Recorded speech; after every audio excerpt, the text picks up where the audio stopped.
तो भगवान कहते हैं कि जब जब धर्म की हानि होती है तब तब मैं अवतार लेता हूं। तो ये नहीं कहा कि पूरी शक्तियों के साथ अवतार लेता हूं, तब तब मैं अवतार लेता हूं। तो कभी दुष्टों का विनाश करने के लिए भगवान अवतार लेते हैं, तो कभी दुष्टता का विनाश करने के लिए। तो उस समय भगवान अपने ही स्वरूप को प्राप्त महापुरुषों को भेजते हैं। तो सृष्टि में आकर के जो संतुलन बिगड़ गया था, अधर्म बढ़ गया था, धर्म की हानि हो गई थी, तो उनके प्रभाव से, उनके वचनों से पृथ्वी का संतुलन बनता है, धर्म की स्थापना होती है, अधर्म की वृत्ति का नाश होता है। और जब भगवान शक्तियों के साथ अवतार लेते हैं तो अधार्मिक पुरुषों का ही विनाश होता है और धर्मात्माओं की रक्षा होती है। तो भगवान का जो भक्त है वो जब भजन करके भगवत स्वरूप हो जाता है तो भगवान के नित्य धाम को प्राप्त होता है, जहां से आना जाना नहीं होता।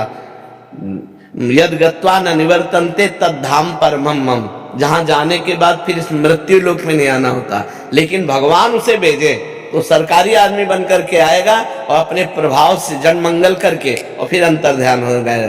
भगवान के भक्ति की यदि पूर्णता नहीं हुई, जब भगवान का साक्षात्कार नहीं होता, दो कारण होते हैं। एक तो ये कि जैसे हम भजन तो कर रहे हैं पर अमुक भोग की चाह है, अब भगवत साक्षात्कार तब तक नहीं होगा जब तक ये चाह नष्ट नहीं हो जाएगी।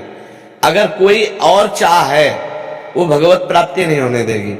अब हमारा शरीर छूट गया और वो चाह रही, तो अब हमारे को स्वर्गलोक ले जाया जाएगा और वहां वो चाह पूरी कराई जाएगी जो मृत्यु लोक में। क्योंकि भजनानंदी रहे ना, तो स्वर्गलोक में बहुतायत उस चाह की कर दी जाएगी। अब उसके भोगने के बाद चूंकि सब मायामय है तो एक दिन तो अरुचि होगी ही।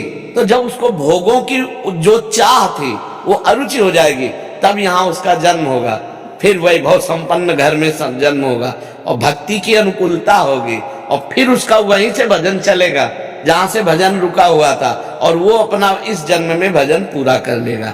पहला कारण।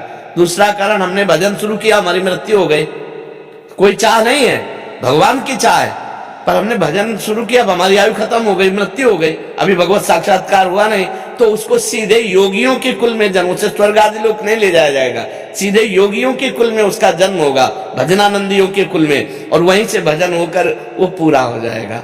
तो आना जाना तब तक जब तक भगवत साक्षात्कार नहीं, और जहां भगवत साक्षात्कार फिर आना जाना नहीं होता। समझ गए आप?